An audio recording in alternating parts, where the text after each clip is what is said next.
Bonsoir, bonsoir, bonsoir.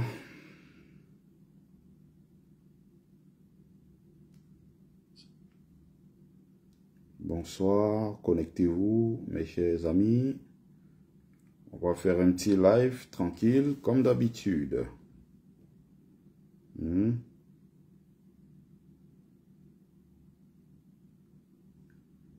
Hier, j'ai fait un live pareil à la même heure. Le peuple camerounais est une victime consentante.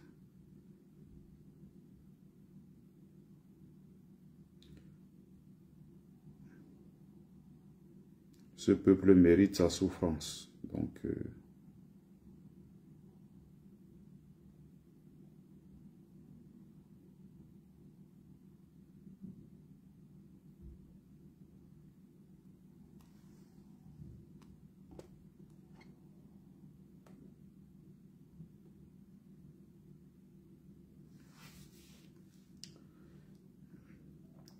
bonsoir, bonsoir, bonsoir, bonsoir, mes amis de TikTok, mes amis de Facebook. Merci à vous. Bienvenue. Okita Wongolokati. Et tu fais quoi à 23h13 connecté, toi? Donc, je suis là tranquille, mes vacances se passent bien. Je ne veux pas entendre parler boulot, tellement c'est bon, c'est sucré les vacances. Alors, bonsoir, bonsoir, bonsoir, bienvenue sur la page de Bertie le Kamite, l'imperturbable négro-thérapeute, défenseur des causes justes qui avance malgré les vents contraires. En espérant que cette vidéo vous apportera un plus, vie, force, santé à vous, pluie de bénédictions ancestrales. Bienvenue sur la page de Ngumbeso Mbong, notable que je suis, porteur propagateur du savoir ancestral, descendant de la dignité et de ceux qui n'ont jamais trahi. Alors mes chers amis, on va discuter tranquillement comme d'habitude. On va parler ce soir encore une fois du Cameroun et de ce qui arrive dans notre pays. Vous savez, le cas du Cameroun est un cas particulier, c'est une curiosité planétaire. Et personne n'est bien placé pour sauver l'autre au final. Donc les Camerounais s'empoisonnent mutuellement, les Camerounais se détruisent mutuellement, les populations les plus pauvres de notre pays se détruisent elles-mêmes. On va commenter une vidéo que j'ai partagée sur ma page et qui est une vidéo réalisée sur place au Cameroun, mais avec le commentaire de l'un de mes camarades de lutte, Ahmed A, qui est du Grand Nord, qui a commenté la vidéo en expliquant, c'est-à-dire que vous voyez quand vous regardez la vidéo, le directeur de la, je crois c'est de la Semerie, hein, à Yagua, société là où le riz et tout, à Yagua et tout, est un baron, n'est-ce pas, du RDPC. Il fait partie des gens qui ont pris en otage le RDPC dans la région du Grand Nord. Et à l'intérieur de son château qu'il a là-bas, il a organisé quatre bureaux de vote à l'intérieur. Je ne sais pas si les gens se rendent compte. Il a organisé son bureau de vote à l'intérieur de sa maison. Les gens viennent voter. Et il fut une époque, c'était comme ça. Et ça existe encore aujourd'hui. C'est-à-dire que le Lamido, le grand Lamido, n'est-ce pas, faisait pareil. Lamido de Rebouba faisait pareil. Il est assis et il y a l'urne devant lui. Les gens viennent voter. Si tu fais l'erreur, quand tu sors de là, on te demande comment montre les cartes de ceux-là que tu n'as pas voté. On voit à l'intérieur du RDPC, tu es chassé du village. Ta vie s'arrête là. Parce que lui, il décide pour tout le monde. Il n'est même pas possible que quelqu'un arrive dans cet espace-là, débarque comme ça, chez lui qui est une maison du RDPC bis. Bon, hier, je n'étais pas bloqué. Je voulais te laisser souffrir dans mon live, d'écouter. Par contre, aujourd'hui, ça ne sera pas possible. Il s'appelle Sposo. Voilà, bloqué. Je ne prends pas de racaille dans mon direct. Ma vie est très belle en France. Tu dis, venez dire ça ici. Et tu es dans la merde le matin, tu n'arrives pas à manger, c'est toi qui prends ton bain sikine, tu n'es pas sûr de là où tu pars. C'est toi qui tombes, tu te blesses, il faut que toute la famille cotise, que tu fasses de la mendicité partout pour te soigner.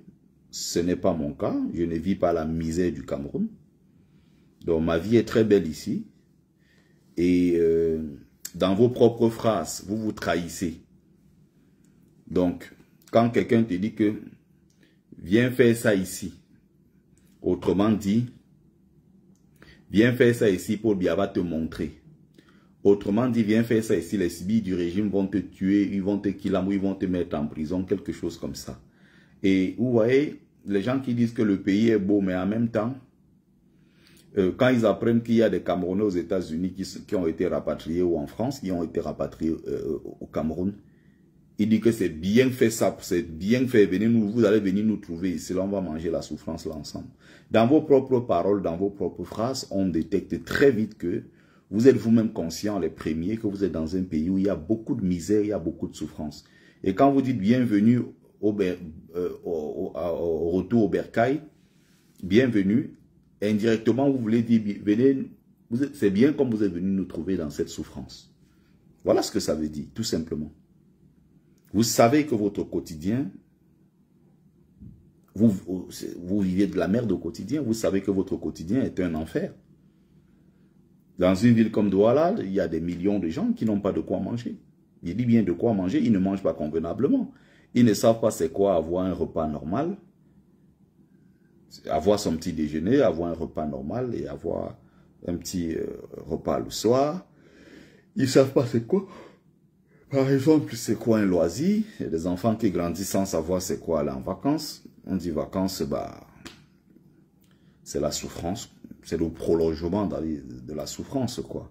Il y a des enfants, il y a des maisons à Douala, un peu partout au Cameroun, il n'y a pas plus d'un repas par jour. Et même quand ils mangent quoi? Ils ne savent pas c'est quoi un dessert. Vous laissez votre misère, vous vous moquez des gens qui ont déjà tout ce que vous rêvez avoir. Je peux vivre ici 20 ans, je ne mets plus jamais pied au Cameroun. Ça ne me sert à rien du tout. Si ce que je revendique là, mon passeport camerounais, je dis remettez-le moi depuis 3 ans. C'est une question de dignité. Le Cameroun, c'est mon pays. Je suis né, j'ai grandi là-bas, mais ma vie n'est plus là-bas. Le monde est vaste. Hein? Vous avez souvent de ces comportements. Vous donnez l'impression aux gens que si quelqu'un ne met pas pied au Cameroun, sa vie s'arrête. Ça fait 15 ans, 14 ans, je suis reparti au Cameroun une seule fois en 14 ans. Ma vie est plutôt belle et elle est bien rangée. Je suis en train de construire ma vie ici. Je suis en train de tout bâtir en France. Donc, je n'ai pas fait le Beaux-Arts. Je partais du Cameroun à l'époque parce que je rêvais d'Europe. Je rêvais, j'ai pris des risques. Je suis arrivé ici. Salut mon frère Ousmane. J'ai pris des risques. Je suis arrivé ici pour me construire une vie ici.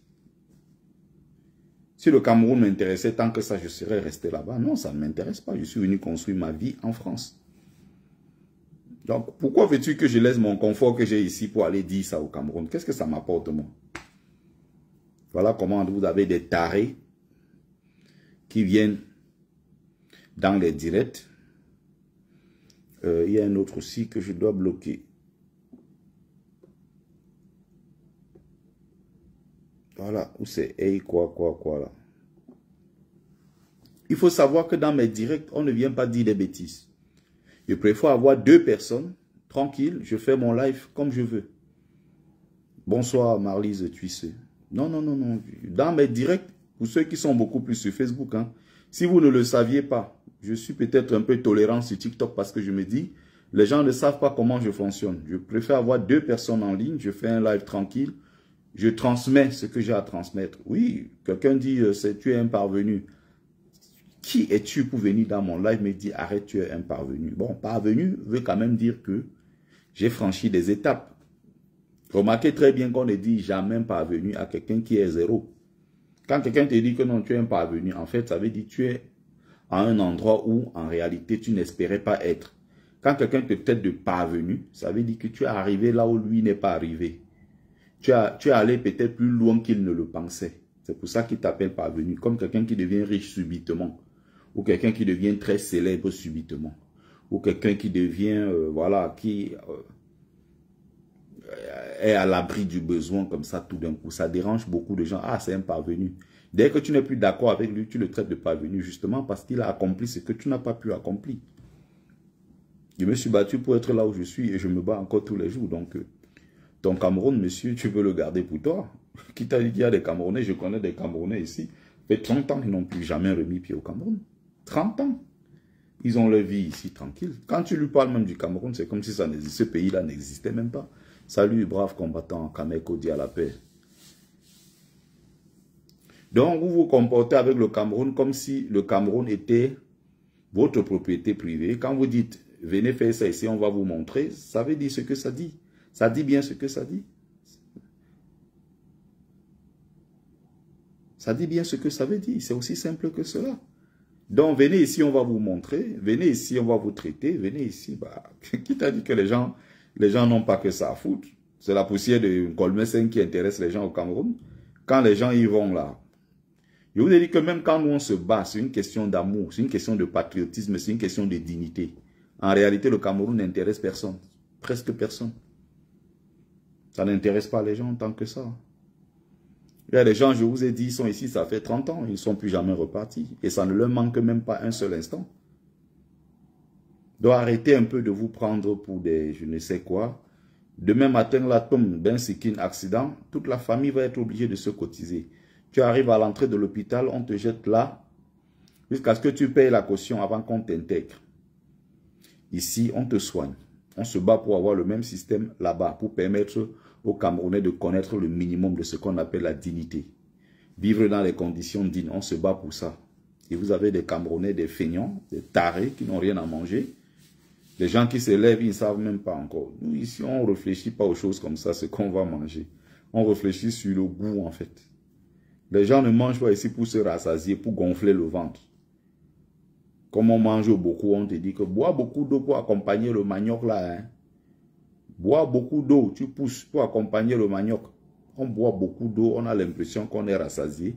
On va se coucher à 2 h du matin, le sommeil se coupe parce qu'on a trop faim. Voilà les réalités du Cameroun. Des étudiants malades. Des étudiants misérables. Dans tous les pays, on savait que quand il y a soulèvement estudiantin, tout le pays est en branle. Dans tous les pays du monde, on savait que pour qu'il y ait soulèvement, il faut un préalable, c'est-à-dire qu'il faut que le soulèvement se fasse à partir des bancs de l'université. Quand tu allais dans les amphithéâtres et autres, tu voyais des gens très très politisés. Tu voyais des gens politisés, des gens qui étaient cultivés, des gens qui s'informaient au quotidien. Des gens qui avaient un certain niveau de culture qui leur permettait de comprendre les réalités du pays. Et donc quand il y avait le moindre pépin, on encerclait d'abord les universités camerounaises. Parce qu'on se disait attention. Et les universités camerounaises à l'époque, les étudiants camerounais étaient majeurs partout. Dans des compétitions africaines, dans des concours africains, les gars étaient... Mais aujourd'hui, demandez-vous pourquoi quand on dit manifestation du RDPC, comme la dernière fois, manifestation de je ne sais quoi, on part recruter dans nos universités des jeunes qui viennent prendre 2-2000. On donne 2-2000 aux étudiants. Une chose comme ça n'était pas imaginable dans les années 90. Quand Biya venait de prendre le pouvoir et qui profitait encore d'une certaine stabilité de ce qui avait été créé à l'époque d'Aïdjo. En quelques années seulement, il a tout bousillé. Il a commencé à détruire les universités camerounaises. Rappelez-vous très bien, les premières promotions de ces gens-là, à l'époque, quand on parle du Parlement, à l'époque, le général Wanto que vous voyez avec nous comme ça, le Franklin Nyamsi, il était arrivé, mais il était encore plus petit à l'époque, tout jeune. Il entrait à l'université à peine, donc parmi ces militants-là, il était tout jeune, selon ce que lui-même il explique. Les Benjamin Gachoko, les Fadimatou, il y a les Néné Fadimatou, il y a une génération là, tout ça est noté dans les livres. Il y a une génération, là, des gens qu'on appelait, il y avait un certain, je crois, beaucoup d'autres intellectuels comme ça. Il y avait des combattants comme les Nouk Bassom, qui n'étaient pas forcément je crois pas du Parlement forcément, mais c'était des gens qui menaient des luttes. Aujourd'hui, on voit la honte monumentale. L'université qui doit être le fer de lance, l'université qui est le temple du savoir. L'université, c'est là où on recrute les gens qui deviennent demain les dirigeants du pays. Tu ne pouvais pas imaginer dans ces années 90, jusqu'à dans les années 80, 90 encore, jusqu'à dans les années 2000 encore, il y avait quand même une génération qui était courageuse, une génération qui s'informait. Les gars lisaient la presse. Les gens participaient aux réunions politiques. Les gens se cultivaient. Et c'est dans les universités qu'il y avait des clubs. Journal, club ceci, voilà les Symphotoncam, voilà les noms qui viennent. C'est dans ces espaces-là que les gens se politisaient. C'était le lieu d'initiation à la politique. C'était dans ces espaces-là qu'il y avait des grands débats, des débats tous les week-ends et tous les jours, où les gens se battaient. Il y avait des débats d'idées, des échanges, il y avait plein de trucs, de l'entraide et tout. Les gars se retrouvaient dans des espaces pour réfléchir. Comment sera le Cameroun dans quelques années? Salut Samuel Bakayoko, le nouveau-né. Hein? C'est sur les bancs de l'université qu'on voyait déjà des talents se déployer, se distinguer progressivement. Quand on voyait en Général Wanto, on regardait, toutes ces générations se disaient, ces gars, ils ont quelque chose. Sur le plan de la presse, vous avez des gens qui se... Tchunke Sévérin, là, que vous voyez aujourd'hui, qui a Equinox, hein, il y avait, comment on appelle, le Pusinjawe avec le Messager, il y avait le Challenge Hebdo, Nouvelle Expression et tout ça, avec, comment on appelle encore, Benjamin Zébazé et tout ça. Vous voyez, il y avait des gens qui commençaient, des gens qui prenaient très au sérieux le travail. C'était des gens qui étaient passionnés. On était dans un environnement, dans des universités camerounaises, c'était l'excellence, la culture de l'excellence. Donc, ces gars-là étant très politisés, ayant un certain niveau d'instruction et tout, on ne pouvait pas facilement comme ça venir dans ces universités convaincre les gens. Bonjour, bonjour, Omba Bissogo. On ne pouvait pas venir convaincre les gens comme ça dans une université de l'époque, là, en donnant 2000 francs aux gens. Les étudiants déjà ne manquaient de rien. Biya a tué ce système pour faire exprès. En fait, il a clochardisé les étudiants. Les bourses, il a retiré. Ou du moins, les bourses existent toujours. Mais c'est entre eux, c'est dans des cercles maintenant restreints. On choisit des gens qu'on envoie, à qui on donne des bourses et tout ça, c'est dans leur cercle. Les enfants des pauvres n'ont plus place. L'université coûte toujours aussi cher. Les gens ne mangent plus dans des cantines universitaires comme à l'époque. C'était avec 100 francs, tu avais un plat consistant. Nous, on était à l'université, on n'a même jamais su ce que c'est. Tu demandais même, on dit aux gens qu'on mange où ici, tu ne sais même pas de quel côté ça se passe. Parfois, tu arrives, il y a une queue monstre, 500 personnes ou 400 personnes, des universités sans toilettes. Tout ça a été fait exprès pour clochardiser tous ces gens. Résultat, on a baissé le niveau d'enseignement. Donc l'enseignement n'est plus de qualité dans les universités aujourd'hui. Les universités camerounaises. Raison pour laquelle quand on fait 100 universités en Afrique, il n'y a pas une seule du Cameroun. Il n'y a pas une seule. Or, la première université d'Afrique centrale en matière, dans le droit, c'était l'université de Yaoundé, Yaoundé 1. L'université scientifique, à Tchang, il y avait des gens qui partaient un peu de partout pour venir étudier là-bas. C'était encore des références à l'époque. Biya a mis ce système en place pour clochardiser. Et en tuant l'université, en prenant des gens du Tchoko derrière, les promotions canapé, qu'on a fait monter enseignants, enseignants-chercheurs, professeurs titulaires, à qui on a remis des grades, on a pris des gars comme les fameux Ndongo et autres, qui n'ont jamais fait leur preuve ailleurs. C'est des gens qu'on a envoyés parce que les frères du village, on a étudié en Europe, on est rentré très vite prendre les postes au Cameroun. Ils n'ont fait leur preuve nulle part. On a donc pris les personnes les plus compétentes, on a clochardisé, soit on a poussé ces gens-là à la retraite anticipée, soit on a même chassé d'autres enseignants. Les enseignants les plus compétents sont partis. Ils sont allés faire valoir, n'est-ce pas, leurs compétences dans d'autres pays. Et entre-temps, ils ont fait quoi? Ils ont baissé le niveau. Ils ont baissé, ils ont baissé, ils ont baissé. Résultat, ça donne aujourd'hui des étudiants naïfs, des étudiants sous-informés, incultes, nuls en orthographe, nuls en grammaire, nuls en compréhension, nuls en jeunesse. Ah, ça dit que nuls en tout. On a quand même eu la chance à l'époque d'être de la dernière génération là qui était encore un peu concentrée à l'école. Il y a des gens aujourd'hui, ils me disent qu'ils ont un master, qui se placent devant moi. Mais je me demande, mais ils ont fait comment pour avoir un master? Tellement leur argumentaire est léger. Ils ne savent même pas construire même un argumentaire, même sérieux. Ils ne sont même pas capables de le faire. Moi, quand je vais les détruire, c'est avec la main gauche, ça ne me prend pas du temps. Ça veut dire qu'ils construisent des trucs. Ils t'écrivent de ces choses. Quand je regarde, je dis, mais celui-ci a fait comment pour avoir un master quand tu sais le sérieux qu'il y a, le niveau de culture intellectuelle, le niveau de culture littéraire, culture générale, tout ça qu'il faut avoir comme bagage pour avoir un master au Cameroun quand il y avait la vraie école. Tout ça est fait exprès. Tous ces gars-là, on les a poussés à l'exil. Beaucoup ont été chassés. Même l'un des derniers encore, je crois à l'époque, qui était encore Yves Mintogué, qui était un historien camerounais, un jeune, hein, je crois qu'à l'époque, il avait également eu des problèmes, mais ça, c'est les dernières générations, ça. Il allait étudier, je crois, en Égypte, quelque chose comme ça. Il avait fui le Cameroun. Il s'est retrouvé, il était ici, on était ici à Paris ensemble. Il y a quand même, je pense qu'il est docteur. Il est docteur maintenant, Yves Mintogué. Il doit enseigner, quelque chose comme ça. Vous voyez, des gens incompétents, comme vous voyez un certain Cho Walter. Hein?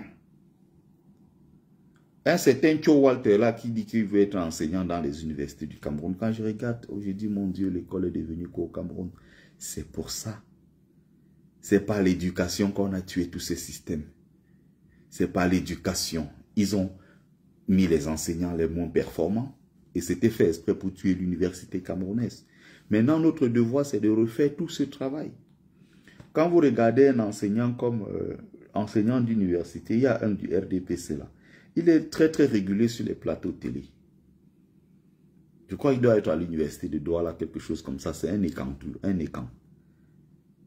Il a un nom là. C'est terrible. C'est terrible ce monsieur. Il est beaucoup sur les plateaux, il défend le RDPC comme ça. Quand tu vois ces gars, tu te dis, waouh, il a fait comment pour être enseignant à l'université? Si ce n'est pas le système en place, si ce n'est pas le régime de Paul Biya qui avance les gens comme ça, qui fait la promotion de ce genre d'enseignants. Dans quel pays sérieux? Voilà, Meka, il s'appelle Meka, merci. Aldika Meka.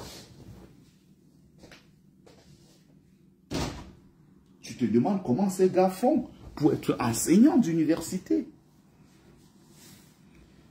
Le système a fait exprès et le résultat est là. On a le bas peuple qui n'a pas été à l'école. Mettez les likes, les cœurs, tapotez s'il vous plaît. Les likes, les cœurs, tapotez, les likes, les cœurs. Partagez pour ceux qui sont sur Facebook et autres. Essayez de mettre le maximum de likes et de cœurs s'il vous plaît. Vous voyez? Donc, on a baissé le niveau. Il faut tuer l'enseignement. Il faut qu'il a le corps médical, il faut baisser le niveau. C'est-à-dire qu'on ne prend pas les personnes les plus compétentes. Si on ne prend pas les personnes les plus compétentes, évidemment, les gens ne seront pas soignés dans les meilleures conditions. Voilà ce que ça donne.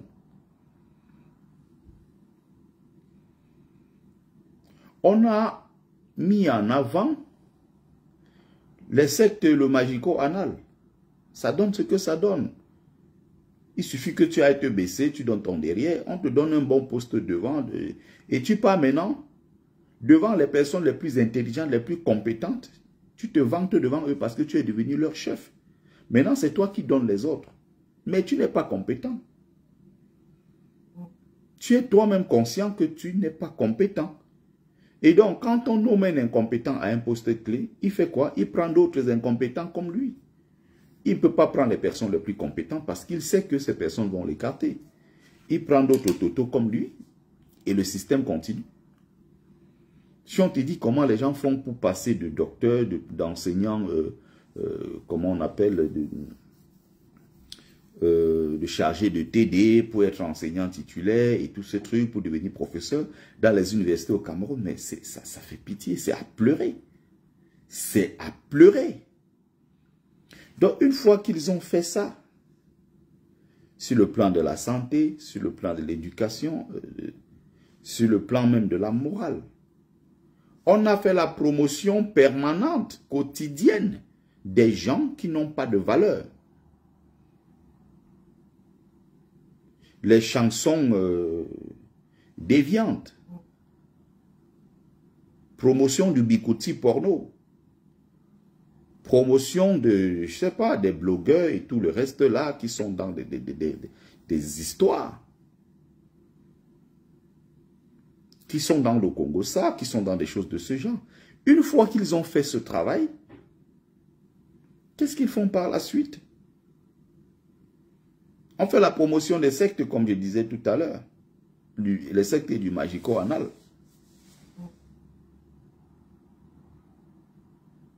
On corrompt les gens. Ça donne maintenant, on met en avant également un autre système, là on fait, comment on appelle ça, le système d'élite. Le RDPC n'a qu'un seul objectif, gagner. Gagner, gagner et gagner encore. Donc le RDPC s'est dit, ok, bon, moi j'ai besoin de la victoire. Donc je vais rester le plus longtemps possible à mon poste. Pour rester le plus longtemps possible, mourir au pouvoir, c'est mon rêve. Qu'est-ce que je fais? Je crée le système d'élite. Et pour le coup, ce n'est pas Biya qui le crée. Le système d'élite là existe depuis l'époque d'Aïdjo. On bloque les Camerounais les plus compétents à l'étranger avec le système de double nationalité qui est interdite. Alors que eux du système, ils ont des doubles nationalités. Ils ont même la triple nationalité, quadruple nationalité et tout le reste. C'est depuis 1968 qu'il y a ce problème-là de double nationalité. Ce problème-là se pose depuis 1968. Et bien, a maintenu ça jusqu'à aujourd'hui. Vous comprenez? Voilà comment ça fonctionne. On prend des élites, on vous met en compétition. Tu sors de Garoua Boulaye, tu as fait de très bonnes études, tu es docteur, professeur, tout ce que tu veux, tu es un mec compétent. On te prend, on te met à un poste important à Yaoundé. Et on sait que pour que tu te maintiennes, tu ne vas pas te maintenir simplement par le fait que tu sois quelqu'un de compétent. Non, non, non, non, non. Tu es obligé, Washington Cavalli, salut Jimmy Solange. Tu es obligé de travailler maintenant pour le compte du RDPC. Et tu vas à l'intérieur maintenant de ton bureau politique ou quoi, là où on te donne le poste. On prend quelqu'un au quartier qui est du même village que toi et qui n'a même pas fait les études comme toi. On te met maintenant chef. Ça veut dire que c'est lui qui te commande. Or, il n'a pas été à l'école. C'est comme ça qu'on coince vos têtes avec le système de Biya. Vous sortez du même village. Au village, tout le monde te respecte parce qu'on dit, ah, c'est toi l'intellectuel du village. Donc, à Yaoundé, tu es censé être l'élite là qui va tout contrôler. Non, à Yaoundé, Biya fait exprès maintenant de nommer quelqu'un qui est du même village que toi, parfois ton voisin, mais qui n'a pas été à l'école. Il devient ton chef à Yaoundé. C'est comme ça qu'on vous met en compétition. Voilà comment ces gens-là font pour se maintenir. Vous voyez les gens qui sortent des grandes familles de marabouts islamo-peuls, qui sont des gens qui ont le respect au niveau de leur sultanat et tout ça, de leur lamida et autres. Ils sont reconnus. Ils font partie de la lignée des lamido et autres. C'est des gens respectés et tout. Ok. On ramène le même gars à Yaoundé. On le met à un poste humiliant. On prend quelqu'un qui n'est rien au nom. On le met au-dessus de lui. Clash. Le régime entretient ça. Et le moment venu, vous êtes obligé de vous mettre ensemble pour battre campagne pour le RDPC. Parce qu'il faut maintenir vos postes. Malgré les situations même parfois les plus humiliantes. Les gens se battent maintenant pour maintenir leur poste. Et donc, l'État sort encore l'argent du contribuable pour donner à ces mêmes totos qui vont aller maintenant dans leur village battre campagne. Vous voyez, les campagnes, c'est bientôt là. Tout le monde va retourner dans son village. Ketcha Koutes est à Banganté en train de faire le travail. Vous avez vu l'autre jour une vidéo dans laquelle un meeting, on montre un meeting du RDPC, au départ censé être un meeting du RDPC, qui se transforme en militantisme pro-MRC, où les gens prennent le micro, on a donné de ceci, ils ont mangé, mais ils ont pris le micro, ils ont commencé à chanter « Kamto, c'est Kamto que nous voulons ». C'est Kamto que nous voulons. Que Paul Biya, c'est trop, il faut qu'il parte. Les qui font ça, c'est ce qu'on appelle les élites. Et c'est pour ça que nous devons nous battre pour que cette histoire d'élite-là n'existe plus. Il y a des élites là qui ont tout bloqué. Tant que c'est moi qui suis à Yaoundé, c'est moi qui décide, les enfants de ce village ne seront rien. Quand tu veux faire quelque chose, par exemple, à Tonga, tu veux faire quelque chose, par exemple, chez moi, là-bas, à Tonga, ce n'est pas... Les gens te disent que, mais attends, comment tu veux penser faire quelque chose ici sans passer par Claude le Parisien? Il faut que tu ailles d'abord le voir pour discuter avec lui. C'est comme ça, c'est une sorte de rente. Il y a des gens qui ont des zones entières, que ce sont eux qui contrôlent. Et ce système d'élite-là doit être détruit. À Banganté, tu vas faire quoi si tu ne passes pas par Ketcha Koutes? Et l'autre là qui est le fils de Nyat Difendi. Ce sont eux qui ont tout pris le contrôle. Donc, quoi que tu veuilles faire, tu veux être enseignant à l'université, tu dois être obligé de venir chez eux tous les week-ends, de poser des petits régimes de plantain, venir déposer les lettres, de venir déposer tout ça, faire le salamalek, aller supplier chez eux. Si tu veux avoir un poste important à Yaoundé, c'est comme ça que ça fonctionne. Et c'est là où maintenant on vous conditionne pour aller maintenant à Yaoundé prendre le poste. Non. Commencez d'abord par votre village. Allez voir Ketcha Koutes, allez voir tel, allez voir tel. Ce système-là doit être détruit. Voilà un pays pris au piège où personne ne peut aider l'autre. Ceux qui sont allés à l'école sont encore plus cons que ceux qui n'ont jamais été à l'école. La maman donc, qui n'a jamais été à l'école et qui est commerçante en Dokoti, qui est commerçante, je ne sais pas où, à Garouaboulaye, ou à Pumpumre, à Salapumbe, je ne sais pas où, à Garigombo, je ne sais pas dans quelle partie du Cameroun. La maman a grandi comme en Djompe Penja, je ne sais pas, elle a grandi aussi comme ça, où on lui a seulement dit que fais ton petit champ, élève ta famille, bats-toi pour que tes enfants aillent à l'école. Maman ne sait pas lire, elle ne sait pas écrire, elle a envoyé quand même les enfants à l'école. Elle espère demain que ce soit ces enfants-là qui viennent l'aider. Ou vous avez des mamans aujourd'hui qui ont des enfants de 50 ans à la maison, dans la maison familiale. Ce sont elles qui se battent encore pour nourrir leurs propres enfants. Ils ont pourtant des diplômes. Ils sont revenus là parce qu'ils ne peuvent pas. Soit ils ont refusé certaines conditions, soit ils ont refusé de travailler pour des salaires de misère. Le système s'est fait exprès. Vous avez des situations mais, qui sont désespérées dans des familles. Mais c'est une situation mais, qui est très très compliquée. Très très compliquée. Les gens ne se rendent même pas compte. Mais c'est très grave ce qui se passe au Cameroun. Le père et la mère élèvent l'enfant. Ils vieillissent. Ils espèrent le retour d'ascenseur. C'est plutôt eux encore à leur âge qui se font dépouiller à la maison par des enfants qui ont 40-45 ans, qui eux aussi sont venus encore faire d'autres enfants dans la même maison. Ils sont même incapables d'aller en location. Vous allez entendre quelqu'un comme ça, il met ses 100 francs de quoi là, de méga, quand il vient s'asseoir sur TikTok ou Facebook, il insulte les combattants. Il insulte ceux qui dénoncent cette réalité. Il insulte ceux qui dénoncent ce genre de choses. Et donc, comme le syndrome du panier à crabe a pris le dessus, chacun se bat pour faire l'autre échouer. Tu ne seras rien si tu ne passes pas par moi. Le système d'élite là, c'est quelque chose. Oh mon Dieu. Mais vous voulez par exemple faire un projet aujourd'hui pour, je ne sais pas, construire un forage. Ces élites là bloquent ça. Ces élites là bloquent ça. Ils bloquent. Si tu veux faire le forage, passe par moi. On a ramené une équipe d'experts. On a dit à tel endroit, on veut créer un forage. Quelqu'un dit non, on doit venir choco chez lui. Soit c'est parce que c'est le chef du village, soit c'est parce que c'est une élite du village. Et à la conclusion, les gens te disent que non, on même préfère que non, l'argent là, donne-moi ça, c'est moi qui vais faire. Regardez comment les gens sont. Déjà dans le pays là, vous dites que les gens sont interdits d'aller au Cameroun, jusqu'à les gens se vantent même que on va voir comment tu vas encore venir ici. Qui t'a dit que les gens rêvent du Cameroun? Ces gens m'étonnent en fait. J'ai dit bien, je peux rester ici 20 ans encore. 20 ans, je ne mets pas mes pieds là-bas.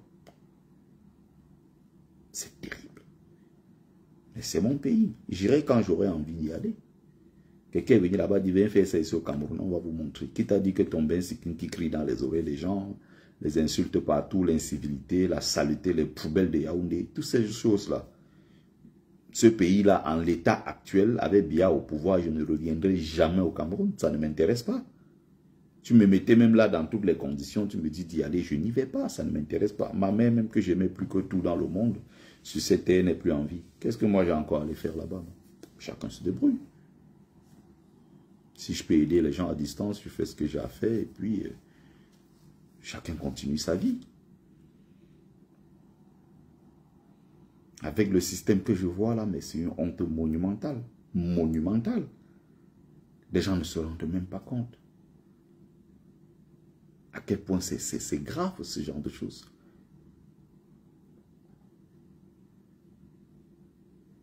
Les gens ne se rendent pas compte.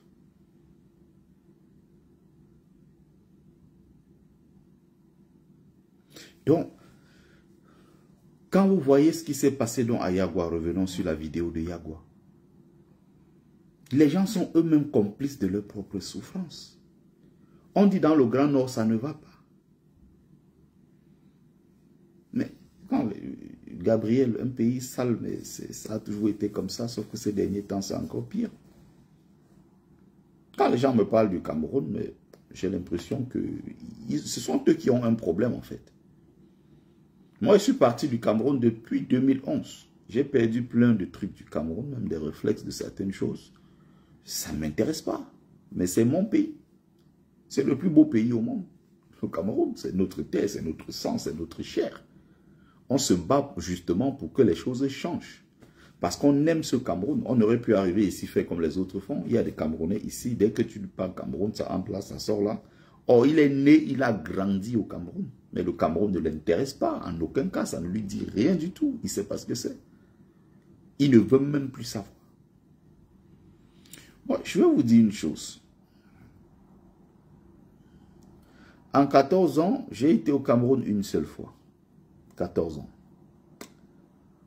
Je puis vous dire que la seule fois où je suis arrivé, franchement, mon seul plaisir, en 5 semaines au Cameroun, j'avais fait 5 semaines. Les 2 premières semaines, 2 semaines et demie comme ça, c'était bon. D'ailleurs, j'avais été cueilli à froid, avec des braquages, des choses comme ça. Tu as toujours des trucs, des jalousies à gauche, à droite. Quelqu'un qui te cible, tu ne sais pas trop pourquoi. Au-delà de tout ça, en fait, le seul moment où j'ai vraiment pris du plaisir, c'était à être vraiment avec ma famille, que je n'avais plus vue depuis 7 ans que j'étais parti. Je suis resté avec ma mère. Elle a cuisiné encore pour moi. On a discuté, on a rigolé. À l'époque, elle était malade. Je l'ai amenée à l'hôpital. On était ensemble pendant toute cette période. On allait à l'hôpital à Bafoussam. On a fait des déplacements. On était à gauche, on était à droite. On discutait. J'ai fait tout un voyage avec elle de Bafoussam pour Ndiombe. Je me souviens encore. On était dans le bus, on discutait. On se racontait des choses. On achetait des bâtons de manioc. Quelque part, loué quelque part là-bas. C'était des très très bons manioc. On a mangé, on a rigolé. Des choses simples de la vie. Elle m'a grillé des arachides, des choses comme ça. En fait, tous ces bons moments-là, j'ai vécu ça J'étais tellement content. Ce n'est que ce moment-là en famille où j'étais avec les miens. Ces petits moments-là, je me suis dit, je suis parti, j'ai fait 7 ans, 3 ans de souffrance, 7 ans de galère jusqu'à ce que je revienne au Cameroun. J'ai revu ma mère, on a passé un beau moment. Pour moi, c'était franchement, c'était un kiff. Il n'y avait rien d'autre à dire. Mais ça s'arrêtait là. Du moment où elle n'est plus là, bon, pour moi, le Cameroun, je pouvais peut-être en train de me lamenter en disant « Ah, mais je ne vais plus la voir parce qu'elle est bloquée là-bas, moi je suis bloqué ici. » Non, elle n'est plus là, c'est fini ça. C'est fini. Donc, pour le reste, c'était bon, quelques moments avec des potes. Bon, toujours, tu as des potes, tu sens beaucoup de jalousie. Quelqu'un qui s'est dit, bon, il était ici avec moi, on mangeait le maïs ensemble. Maintenant, il est à Paris. Avec des potes, c'était que des jalousies.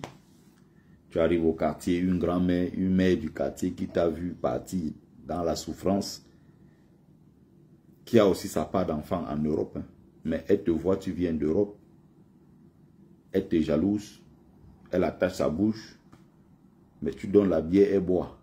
Elle mange même, elle est contente. Mais elle te voit, la bouche est toujours comme ça, toujours attachée. Tu sens que les gens ont de ces choses au fond de leur cœur et tout. Coupure d'électricité pendant au moins 2 semaines dans la... J'étais perdu, En France, j'avais déjà des réflexes où j'ouvre là, ça coule, j'ai la lumière. Retomber dans ce genre de choses-là. Pourtant, avant, j'étais habitué à ça. Hein, mais pour moi, c'était une souffrance qui ne disait pas son nom. 19h, 20h, il y a des endroits où je me sentais en insécurité. Où à chaque moment, on tente de t'agresser. Tu vas même dans la grande ville de Douala, on te coupe la lumière partout. Tu vois ici les gens qui crachent partout, qui pissent partout, qui insultent les gens. Tu prends le transport en commun, un jeune se met, il te parle n'importe comment. À un moment, je me suis dit que, mais qu'est-ce que je suis venu faire même dans ce pays? Je vous jure, au bout d'un moment, moi, je voulais rentrer. Parce que le Cameroun, ça ne me disait plus rien du tout. Il dit bien, j'ai fait 2 semaines et demie. À un moment, j'en pouvais plus. Tantôt d'autres, tu n'es pas d'accord avec eux, c'est des menaces de je vais te lancer telle maladie. Tu crois que comme tu es maintenant chez les Blancs, là, tu es devenu quoi? Un truc où tu as raison, on te donne tort. Je me bats à dire que mais non, mais j'ai raison. On dit que non. Tu veux venir montrer aux gens que non, tu viens de ben, comme tu as l'argent, tu sors de l'Europe. Quand les gens disent que le Cameroun, oh, tu ne vas plus revenir ici, je dis, vous me faites rigoler. Vous me faites rigoler. Mes enfants sont là, ils dorment, ma famille est ici et tout. Quand ça changera, je vais aller au Cameroun. Mais pas le Cameroun que je vois là en Colmessin avec la poussière, les taximans, les plus grandes saletés de ce pays-là, les motomanes et autres qui insultaient les gens partout. Tu prends la moto, le taxi ou je ne sais quoi, les gens parlent n'importe comment aux gens.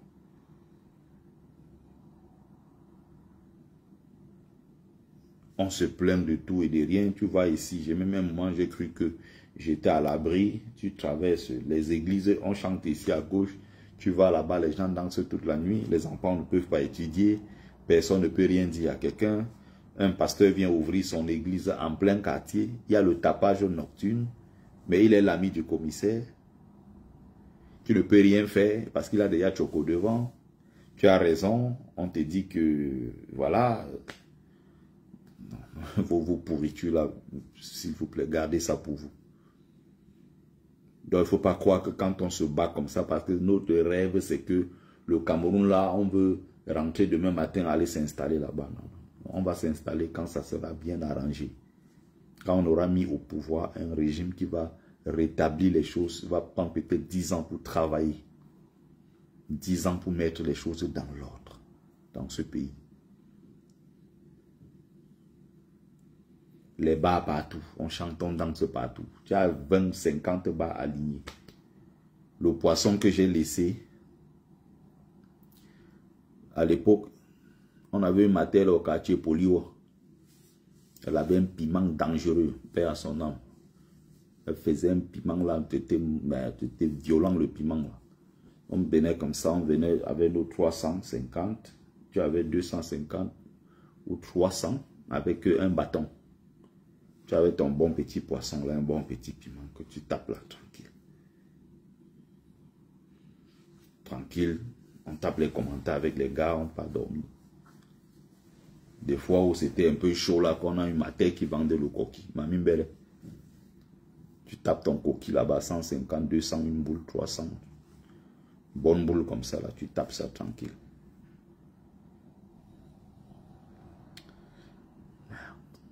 Je suis reparti au Cameroun 2018. Quand tu vois, on te dit un poisson, 2000. J'ai regardé le poisson comme ça. Je regarde, j'ai dit 1000 francs un poisson. Les petits poissons en plus. 1000 francs le poisson. Et ça, c'est Ndjombe, ça. Ça dit que chez moi, quoi, au village où je savais que nous, on avait des choses là-bas tranquilles et tout. 1000 francs un poisson. Si on vend donc un poisson brisé à 1000 francs. Si tu veux faire plaisir à ta famille, tu vas acheter combien de kilos pour qu'on prépare dans une maison pour qu'on mange? La viande du bœuf, ça c'est fini ça. Il n'y en a plus. Les endroits où on vendait les viandes du bœuf là-bas, les gens étaient nombreux à venir acheter. Non, la viande elle a posé, les gens n'achètent plus, les gens ne courent même pas derrière. Même le porc qui était à 2000 francs le kilo, qui était vite fait, c'est trop, mais la souffrance dans ce pays a atteint. Si on met le kilo de viande à 3000 francs, 2000 c'est 500, c'est avec os. Je ne connais même plus les prix, mais une chose est sûre, ça a augmenté. À l'époque, je savais que c'était 2000, 2300, quelque chose comme ça, avec os. Et 3000 francs le kilo sans os, que la chair, là, la viande. Mais si tu prends le kilo à ce prix-là, combien de personnes vont manger? Étant donné que nous sommes tous dans des familles nombreuses. Nous venons tous des familles nombreuses. Combien de personnes vont manger? Moi, par exemple, je peux me permettre. Bonsoir, Josette Meudon. Je peux me permettre, moi, je suis benguiste. J'ai un niveau de quelqu'un qui, voilà. Moi, je m'en fous. Monto, quoi, Kachuenkam. Bonsoir, doyen. Je m'en fous. Moi, je suis en vacances au Cameroun. Moi, je suis parti de Paris. Je me suis mis, bon, dans la tête... Je me suis mis, bon, j'ai un 4000 ou un 5000 euros que je vais dépenser au bout de 5 semaines ou 4 semaines. Je m'en fous. J'arrive à Douala, on me sort un poisson comme ça, on me dit 3000 francs. Je m'en fous, je l'achète parce que je ne vis pas là-bas. L'argent que j'ai ramené, ça me permet de vivre comme ça tous les jours sans me plaindre. Après, je m'en vais. Mais pour quelqu'un qui vit sur place là-bas, qui doit cuisiner comme ça tous les jours, qui doit nourrir ses enfants, qui doit les scolariser, qui doit les soigner. C'est pour ça que vous voyez dans ce pays, tout le monde est nerveux, les gens sont haineux, les gens sont frustrés. Tu vois des grands frères qui à l'époque avaient des rêves. Ils n'ont pas pu les réaliser, ils sont au quartier. Maintenant là, ils sont dans les jonglages au quartier. Quand ils te voient le petit frère, tu viens de Paris, tu deviens son adversaire. Tu deviens la cible, l'homme à abattre. Mais j'ai beau rappeler à ces grands frères que je ne suis pas à l'origine de votre malheur. Je suis votre petit frère. Moi, j'ai juste anticipé. J'ai vu à la lue là. J'ai vu ce que, à un certain âge, ce que je vivais, ce que je subissais, ce que je voyais. Avec vous qui étiez les grands frères, vous avez vu même pour certains, ont eu des diplômes, ils n'ont jamais pu travailler. Quand moi j'ai vu ça, j'ai dit, bon, moi j'anticipe. Le pays, si ce n'est pas fait pour moi, je m'en vais me chercher dans mon Beaux-Arts. Qui n'est pas un parcours facile. Parce que les gens ont l'impression qu'aujourd'hui, quand ils voient on est là, c'est que non, ça a été beau. Souvent, je vous sors mes photos ici du Beaux-Arts. Où j'étais comme ça. J'ai perdu près de 20 kilos en l'espace de combien de semaines, où quand je me tenais debout, je tombais. Des séjours dans des prisons, le tribunal, le ceci, à l'hôpital et toutes ces choses où tu es enchaîné. C'est des choses horribles. Tout est à l'intérieur. Donc les gens ont parfois l'impression que c'est facile ce qu'on a vécu. Non, ce n'est pas facile. Mais tu arrives au Cameroun, aujourd'hui, tu deviens la cible de quelqu'un qui pense que tu as réussi sa vie et il a échoué. Il y avait un camarade de classe comme ça, j'aime bien souvent raconter ça. Il était souvent là dans mes lives en 2017 quand je faisais les vidéos. Il était toujours là en commentaire. Tu parles quoi? Tu arrives en Europe, mange ta part. Tu bavardes quoi? Paul Biata fait quoi? C'est un gars, à l'époque quand moi j'ai eu le bac, lui il avait repris pour la deuxième fois. Donc il devait faire le bac la troisième année. Et il était là, après il a eu son bac, il allait à l'université. Il ne s'en sortait pas. À Douala, c'était compliqué, très très compliqué pour lui et tout. Bon, finalement, il a laissé l'école et tout. Les gens sont dans des frustrations. Les gens sont frustrés, tout le temps énervés, des choses comme ça. Mais il arrive, il a échoué. Mais je n'y suis pour rien. On était camarades de classe. Tu t'es battu à ton niveau. Je me suis battu à mon niveau. J'ai pris des risques. Ils ne savent pas c'est quoi traverser le désert. Où tu pars comme ça, tu ne sais pas où tu pars. Tu peux mourir à tout moment. Ce sont des risques que je prends. Quand tu traverses la mer, là, tu ne sais pas si tu vas partir, si tu vas revenir. Tu sais quand tu pars, tu ne sais jamais si tu vas revenir vivant. Je l'ai fait, c'est autour de la 12e fois que je suis entré.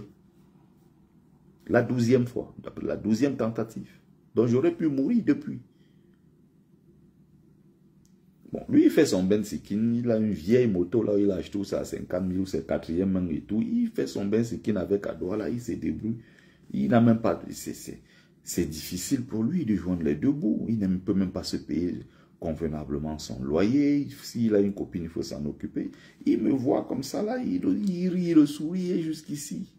Il me voit le jour là, moi je venais à l'université de Douala parce que je voulais prendre certaines souches, des trucs et tout, pour me réinscrire ici à l'université et tout le reste. Je le vois, il rit comme un sauvage. Je le regarde, je dis, ah, je suis là. Il me dit que je t'avais dit, Bertie. On va te rapatrier, tu parlais trop. Je t'avais dit.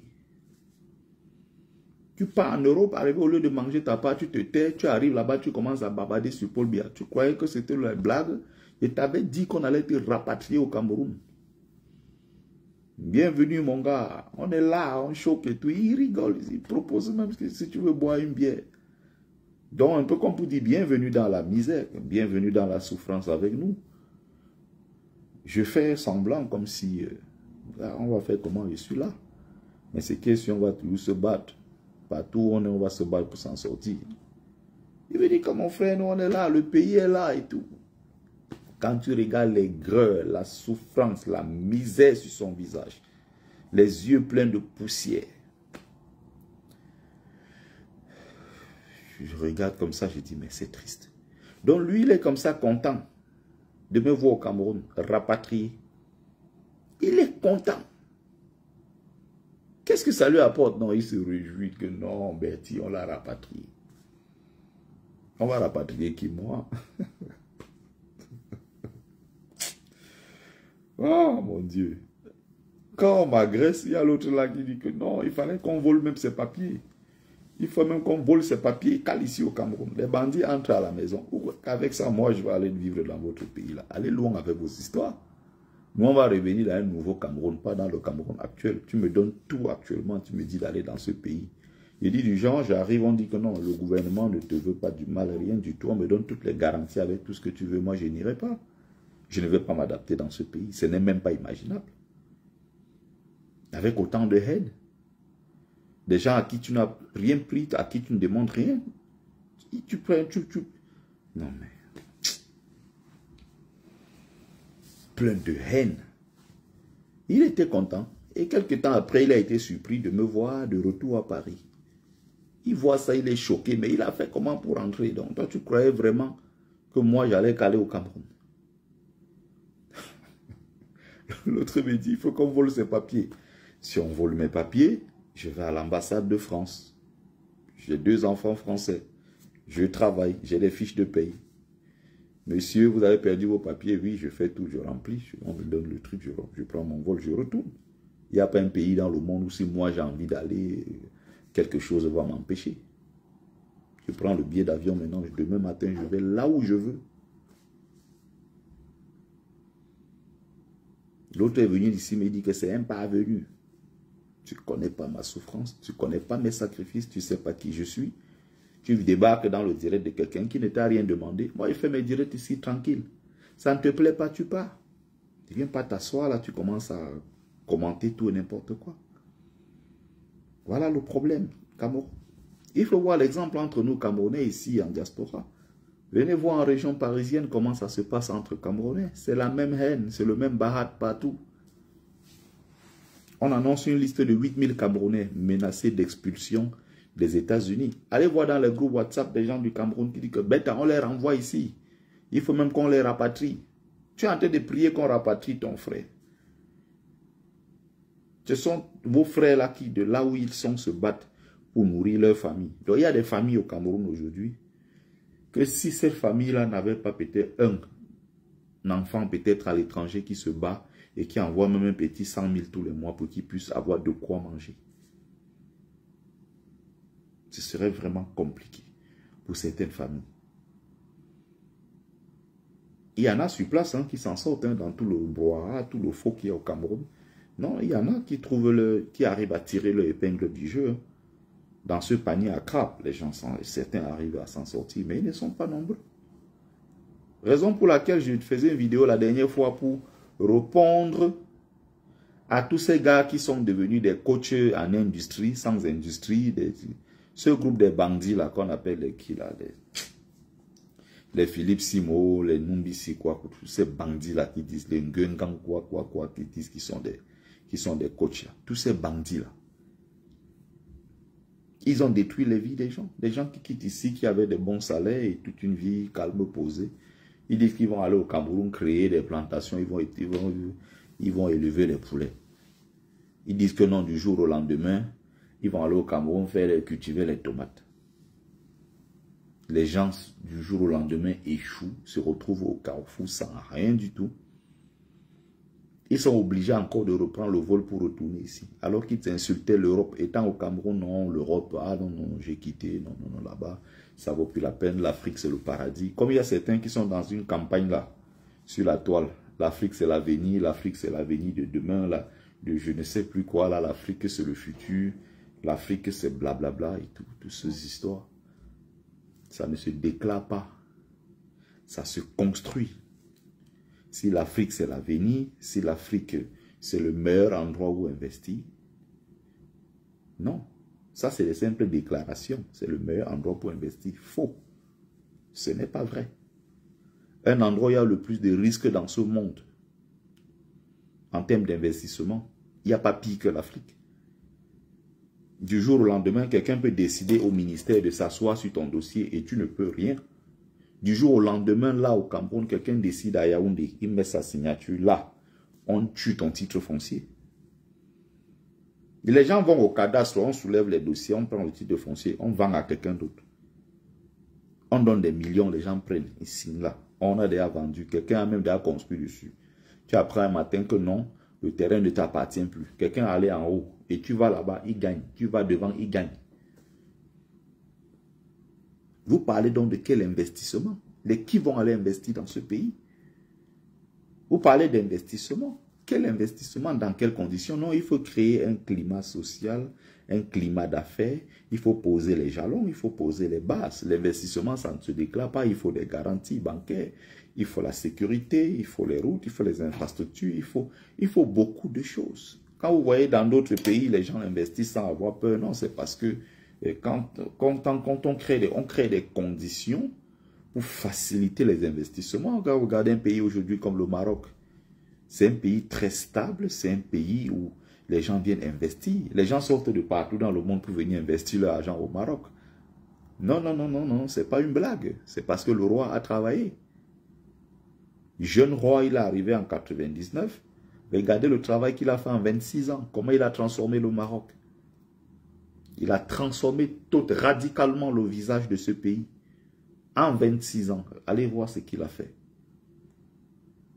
Pour ceux qui sont ici et qui vont en vacances à Marrakech, c'est à côté. Vous avez des billets, parfois même à 150 €. Vous avez, à 100 € même parfois, vous avez des billets.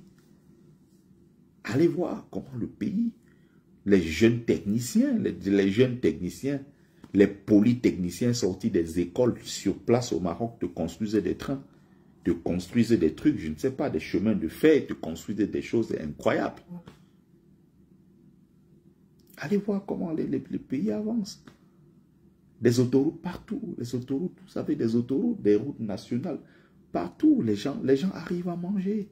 L'agriculture, regardez tout ce qui est fruits et légumes qu'on consomme même ici en Europe, une bonne partie vient du Maroc. Des fruits et légumes de meilleure qualité recherchés sur le marché.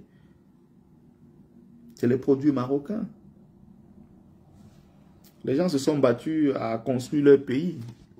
Vous avez des feignants qui ont laissé leur pays tomber dans la rue. J'ai regardé aujourd'hui une vidéo de l'autre feignant, là, le vendu que vous appelez, qu'il a, Steve Fa. Souvent, il fait des choses intéressantes aussi, il faut le souligner. Même si ça reste un grand vendu. Et il montrait le port de Garoua. On te montre le port de Garoua sur la baignoire et tout, comment c'était beau à l'époque. Il y avait des entrepôts partout, comment le pays fonctionnait, les choses étaient bien.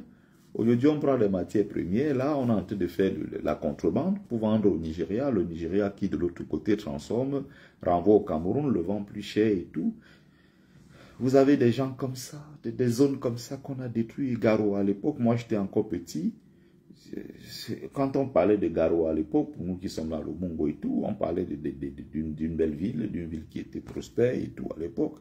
Il y avait des commentaires que nous on écoutait parce qu'on a grandi dans des marchés, on faisait du commerce. On avait des papas à l'époque là qui venaient de Garoua avec des arachides, l'ail et plein de trucs, des oignons, des épices et tout le reste. Ça n'existe même plus aujourd'hui. Beaucoup sont morts, derrière n'ont pas pris le relais, le business n'est plus si intéressant que ça.